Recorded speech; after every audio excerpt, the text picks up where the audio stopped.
Kepada sahabatku di dunia tetangga yang kucintai, aku menulis surat ini dengan hati yang hangat dan rasa ingin tahu yang besar. Aku membayangkan jarak kita hanya setebal dinding tipis yang ditembus oleh suara dan rasa percaya. Di sini aku duduk di depan mesin ketik tua, dan setiap ketukan terasa seperti langkah kecil yang mendekatkan kita. Kau mungkin tidak melihat wajahku sekarang, dan itu baik karena di tempatku wajah bukan milik kamar pribadi. Di tempatku wajah adalah janji yang kita berikan bersama, bukan gambar yang kita simpan sendirian. Saat 3 orang tetangga mengangguk, aku menjadi terlihat dan tanpa mereka aku adalah bayang yang sopan. Aku tidak menulis untuk mengajarimu, aku menulis untuk menautkan rasa kita pada kenyataan yang sama ringannya dengan napas. Hari ini aku ingin bercerita tentang satu hari yang tampak biasa namun mengguncang cara kami menilai kejujuran. Pagi tadi pasar kota membuka pintu besi dan suara bel resmi menandai awal antrean yang tertib. Para kurator refleksi berdiri di persimpangan. Mereka menata aliran orang agar setiap orang diberi peluang yang adil untuk tampak. Mereka bukan polisi, mereka penjaga ritme agar orang yang tergesa tidak menelan orang yang sabar. Aku melewati kios roti dan menyapa tukang roti yang selalu memberi salam lebih dulu sebelum meminta persetujuan untuk menampakkanku.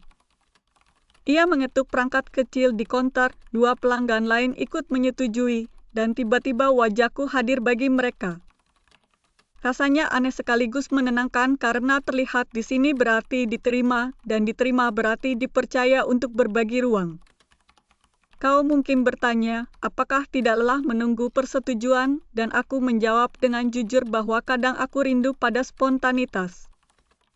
Namun di sini kami belajar bahwa spontanitas yang baik lahir dari kebiasaan memikirkan orang lain. Siang tadi aku bertemu seorang tetangga yang pernah menghilang dari pantulan publik selama beberapa hari. Ia tidak hilang dari dunia, ia hilang dari kesepakatan, dan itu lebih menakutkan daripada kabar buruk di surat kabar. Ketika seseorang tidak tampil karena tidak ada yang menyetujui, ia masih ada, namun ia berjalan di antara kita sebagai kabut bersayap, tenang namun asing. Kami menyebut peristiwa itu sebagai penculikan refleksi ketika ada pihak yang sengaja mengunci persetujuan agar seseorang tetap buram. Itu tidak hanya kejam, itu mencuri hak orang untuk hadir dalam percakapan bersama. Kota kami tidak sempurna, kami juga punya orang yang licik, namun kami membangun pagar yang tidak melukai. Ada audit yang memeriksa pola emosi agar persetujuan yang dilontarkan karena amarah tidak dipakai sebagai batu bukti. Ada tim mediasi yang berjalan kaki dari lorong ke lorong untuk merawat luka yang tidak terlihat, karena rasa percaya bisa patah tanpa suara. Aku ikut duduk dalam satu sesi mediasi sore tadi, dan aku belajar bahwa pelan adalah cara tercepat untuk memperbaiki. Tetangga yang hilang itu bercerita bahwa ia pernah menolak menjadi saksi untuk orang yang dulu meremehkannya. Penolakannya sah secara aturan, namun jejak rasa sakit menyebar ke lingkaran lain dan mengeras menjadi dengki yang panjang. Aku mendengarkan, dan aku sadar bahwa setiap persetujuan adalah mata air yang bisa menyegarkan atau meracuni. Kami lalu membuat kesepakatan baru yang sederhana, yaitu memberi jatah saksi silang lintas lingkungan agar bias tidak menumpuk di satu tempat. Sejak itu wajah tetanggaku kembali hadir di pasar, dan ia tersenyum dengan mata yang tumbuh lagi dari kerinduan yang lama. Aku ingin kau merasakan sentuhan kecil dari kebiasaan kami yang mungkin terkesan aneh namun punya logika yang lembut. Teman-teman di sini belajar literasi kesaksian sejak usia sekolah menengah dan pelajarannya tidak sulit, hanya rajin. Mereka belajar bertanya, apakah aku menyetujui karena peduli atau karena ingin membalas, dan pertanyaan itu jujur seperti udara pagi. Mereka belajar mencabut persetujuan jika terbukti bias dan tidak malu untuk meminta maaf, karena maaf adalah pintu yang tidak pernah macet. Setiap pekan ada festival kesaksian kecil, dan itu bukan pesta topeng, itu pesta melihat dan dilihat dengan tata krama yang manis. Ada panggung cerita, ada orang tua yang berbagi kisah tentang hari ketika mereka memilih untuk tidak menampakkan diri demi melindungi diri dari tatapan yang kasar. Ada pasangan yang menceritakan kencan pertama mereka ketika mereka saling menampakkan hanya setengah dari wajah emosional mereka. Mereka memulai dengan menampakkan senyum, menahan mata, lalu memberi mata ketika rasa aman tumbuh pelan-pelan. Aku suka mendengar kisah seperti itu karena cinta di kotaku tidak berangkat dari gambar yang dibekukan oleh kamera pribadi. Cinta berangkat dari disiplin memberi ruang dan menerima perlahan yang lahir dari tatap yang disepakati. Seorang sahabatku pernah berkata bahwa wajah di tempat kami bukan topeng, ia adalah izin, dan izin adalah hadiah yang tidak layak dirampas. Kadang aku bertanya pada diriku apakah kebenaran membutuhkan alat, dan suara kecil di dalam dadaku menjawab bahwa kebenaran membutuhkan pertemuan. Pertemuan di sini berarti kita saling mengundang untuk muncul, dan mengundang berarti siap diminta pertanggungjawaban. Aku tahu dunia kalian punya kamera di saku, dan itu seperti pisau dapur, bisa menolong atau melukai, tergantung tangan dan niat. Kami memilih alat yang lebih lambat, karena lambat memberi kesempatan kepada nurani untuk menyalip nafsu. Aku tidak ingin menggurui, aku hanya ingin mengajakmu merasakan pelan sebagai bentuk kecerdasan sosial. Aku juga ingin mengaku bahwa sistem kami tidak selalu adil, dan ketidakadilan itu membuat kami waspada setiap hari. Pernah ada kelompok yang menyewa saksi bayangan untuk memonopoli persetujuan di satu kawasan yang sibuk. Mereka memborong persetujuan seperti orang memborong tiket konser, dan orang biasa tersingkir dari panggung sehari-hari. Ketika hal itu terungkap, kami menutup kebocoran melalui batas harian dan pemerataan sampel saksi dari luar area. Kami tidak menghukum dengan penjara, kami menjatuhkan larangan menjadi saksi untuk sementara, agar orang belajar bahwa hak sosial memerlukan perawatan.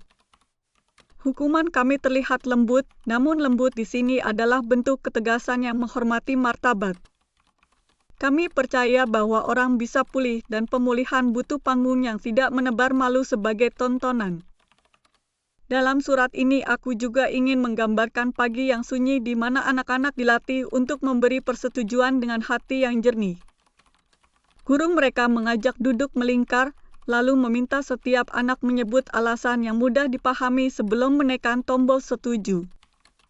Alasan yang baik sederhana dan bisa diulang, seperti aku kenal dia, aku sering bertemu dia, aku melihat dia membantu tetangga. Alasan yang buruk samar dan sulit diuji, seperti aku tidak suka caranya bicara atau aku sedang kesal.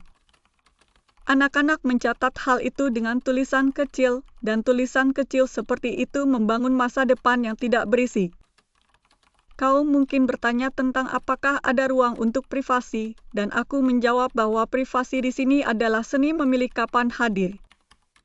Ada jam-jam hening di mana kota menurunkan intensitas dan orang-orang berjalan tanpa tampak untuk menata ulang keberanian batin. Ada tempat ibadah yang memberlakukan tanpa tampak sebagai bentuk penghormatan terhadap kekhusyukan. Ada klinik yang mengatur sesi tanpa terbatas agar dokter bisa bekerja tanpa memamerkan luka orang lain. Privasi yang sehat di sini tidak menolak dunia, ia hanya menata jarak yang tepat agar semangat tidak habis. Kadang aku merindukan sensasi memotret matahari terbit dengan perangkat kecilku sendiri, dan aku tahu rasa itu wajar. Lalu aku ingat bahwa aku masih bisa memotret melalui tekad bersama, dan foto itu hidup di ruang yang bisa diuji bersama. Foto di sini bukan barang koleksi pribadi, ia bagian dari ingatan kota, dan ingatan kota punya penjaga yang tidak mudah tersinggung. Kami juga memiliki hari darurat ketika aturan biasa ditangguhkan agar tidak ada orang yang hilang dari pencarian. Saat kebakaran gudang terjadi bulan lalu, kota mengaktifkan mode darurat dan semua orang menjadi terlihat bagi tim penyelamat.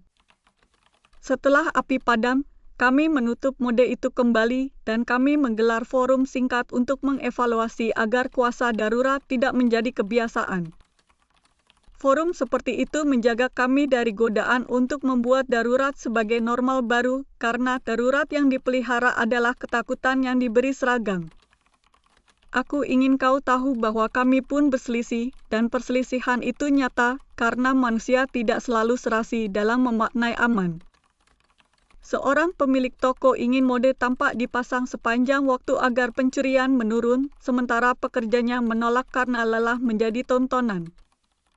Mereka bertengkar, lalu duduk di meja mediasi, dan dari sana lahir skema jam tanpa terbatas yang disesuaikan dengan arus pelanggan. Itu bukan solusi sempurna, namun cukup adil untuk memberi tempat bagi kewaspadaan dan rasa nyaman bersama. Aku belajar bahwa keadilan seringkali tidak berbentuk simetris, ia berbentuk akor yang harmonis bagi telinga yang mau mendengar. Aku pun ingin menceritakan hal yang lebih pribadi agar kau tahu bahwa sistem di kotaku bukan hanya soal aturan, ia juga menyentuh hati. Ada seseorang yang kusayangi yang dulu meminta agar aku menampakkan diriku sedikit lebih lambat. Ia berkata bahwa ia ingin jatuh cinta pada suaraku lebih dulu, pada pikiranku, pada caraku menunggu orang lain bicara. Aku setuju dan kami memulai hari-hari dengan refleksi parsial, menampakkan senyum dan pipi menyimpan mata untuk hari ke-7. Ketika hari itu tiba, kami saling menatap dengan tenang, dan aku merasa tatapan bisa menjadi doa yang tidak memerlukan kalimat panjang. Kami tidak sempurna, kami juga cemburu, kami juga takut, tetapi kami diajari untuk berbicara sebelum menekan tombol setuju atau tidak setuju. Kami diajari bahwa persetujuan bukan stempel yang menempel selamanya, ia bisa ditinjau, ia bisa diperbaiki, ia bisa diubah ketika bukti baru datang. Bukti di sini tidak foto yang beku, bukti adalah rangkuman jejak kesaksian yang bisa dirajut ulang dengan penjelasan yang jernih. Ada pengadilan kecil yang tidak menakutkan, karena hakim kami lebih mirip editor yang menata cerita agar tidak memfitnah. Mereka memastikan plot pribadi tidak memakan plot publik, dan itu pekerjaan yang membutuhkan kesabaran dan telinga yang tajam. Aku ingin bertanya padamu, apakah di duniamu orang lebih percaya pada gambar daripada pada kata, dan apakah kata bisa pulih dari luka yang dibuat oleh gambar yang salah? Di sini kami berusaha agar kata dan gambar bertemu di pertengahan jalan, dan pertemuan itu selalu diawasi oleh rasa malu yang sehat. Rasa malu di sini bukan cambuk, ia peringatan lembut bahwa kita bisa salah dan masih dicintai jika mau memperbaiki. Aku juga ingin bercerita tentang pekerjaanku sebagai penyusun antrean di balai warga, kerja yang sederhana namun rumit di detail. Setiap pagi aku menilai arus, menata batas, dan memanggil orang agar tidak bertumpuk di titik yang sama. Aku memeriksa daftar saksi yang aktif, memastikan campuran usia, latar, dan kebiasaan agar keputusan hari itu tidak timpang. Aku mempelajari pola, dan pola itu berbicara tentang kota seperti simfoni yang berubah lambat tetapi pasti. Dari pola itu aku tahu kapan hari yang berat akan datang, yaitu ketika orang-orang bangun dengan kelelahan yang menyamar sebagai ketegasan. Pada hari seperti itu aku memperbanyak jeda, karena jeda mengurangi retakan yang lahir dari kecepatan. Kami mempraktikkan kebijaksanaan yang mungkin terlihat kuno di matamu, namun kuno di sini adalah cara kami menyelamatkan yang rapuh. Sahabatku, jika kau lelah membaca sejauh ini, aku berterima kasih karena kau bertahan dengan sabar. Kesabaranmu adalah jembatan yang membuat dua dunia tidak merasa asing. Aku selalu percaya bahwa jarak hanyalah cerita yang belum selesai, dan surat seperti ini menutup celah yang biasanya diisi prasangka. Aku ingin menyampaikan sesuatu yang lebih halus sebelum salam penutup, yaitu doa kecil untuk matamu agar selalu lembut saat menilai orang. Mata yang lembut membuat lidah berhenti menyerang dan telinga berhenti menutup ketika pendapat berlawanan datang. Bila suatu hari kau berkunjung, aku akan mengajakmu berjalan tanpa banyak rencana, karena tanpa rencana kita bisa mendengar kota berbicara. Kita akan melewati lorong yang penuh tanaman merambat, dan kita akan menyapa kucing yang tidur di bawah bangku kayu. Kita akan berhenti di kios teh, dan aku akan meminta 2 cangkir untuk teman dari dunia tetangga dan teman dari dunia ini. Penjual akan tersenyum, dan ia akan mengetuk perangkat kecilnya untuk menampakkan wajahku agar kau merasa aman. Setelah itu kita akan tertawa, karena ternyata aman bukan perisai keras, tetapi anyaman tipis yang dirajut berkali-kali oleh kepercayaan. Malam semakin dalam, dan aku mendengar langkah tetangga yang baru pulang dari shift terakhir di pabrik. Ia berjalan pelan, dan lampu lorong menyala lembut agar ia bisa melihat dan dilihat tanpa rasa canggung. Aku ingin menjadi lampu kecil seperti itu, dan mungkin surat ini sedang mencoba menjadi lampu kecilmu malam ini. Bila hari esok memberi badai, ingatlah bahwa badai mencari pintu yang terbuka oleh panik, bukan oleh tenang. Tutup pintu panikmu dan biarkan jendela tenangmu terbuka sedikit agar udara segar masuk. Aku akan berdoa untukmu dengan cara yang sederhana, karena doa yang sederhana tidak mudah pecah. Sekarang izinkan aku menyinggung lagi tetangga yang sempat hilang dari pantulan itu, karena ada pelajaran yang manis di akhir ceritanya. Setelah kembali hadir, ia memulai kebiasaan baru, yaitu menjadi saksi pertama bagi orang yang paling pendiam di antrean. Ia memilih orang yang jarang dipilih, dan kebiasaan itu mengubah raut wajah blok kami dalam 3 bulan. Orang yang pendiam mulai menyapa lebih dulu, dan anak-anak tertawa tanpa ragu ketika main ke lapangan.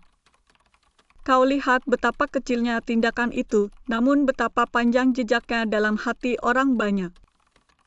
Aku percaya tindakan kecil seperti itu juga bisa terjadi di duniamu, karena kebaikan tidak bergantung pada alat yang kita miliki.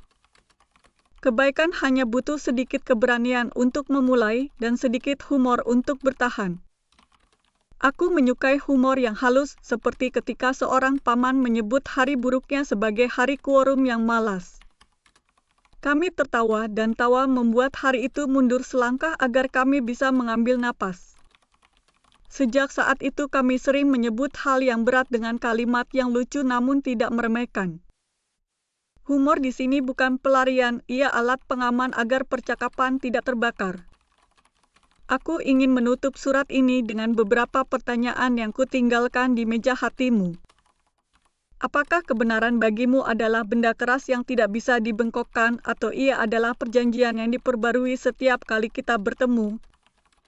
Apakah privasi bagimu adalah selimut yang harus dipeluk rapat, atau ia adalah jendela yang bisa dibuka sedikit untuk sahabat yang mengetuk dengan sopan?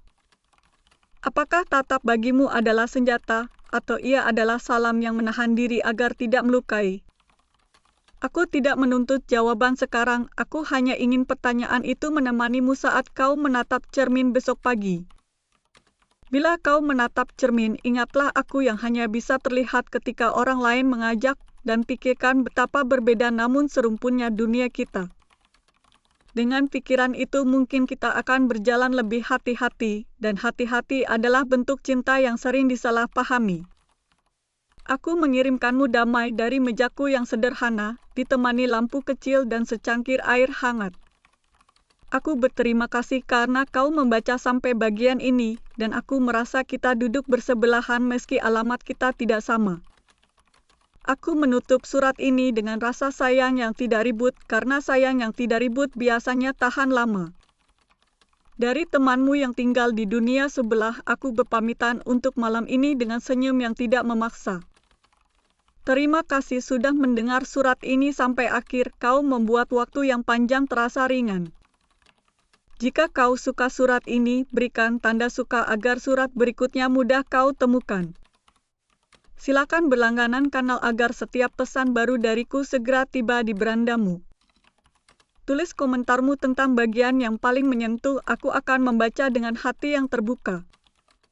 Jika kau ingin membantu kanal ini tumbuh, kau bisa berdonasi melalui kode di sudut kanan bawah atau tautan di deskripsi. Di deskripsi juga ada tautan menuju karya lain dari seri yang sangat berbeda bila kau ingin suasana baru. Sampai jumpa di surat berikutnya, mohon nantikan pesan yang akan kubawa dari sudut lain kotaku yang penuh pelajaran lembut.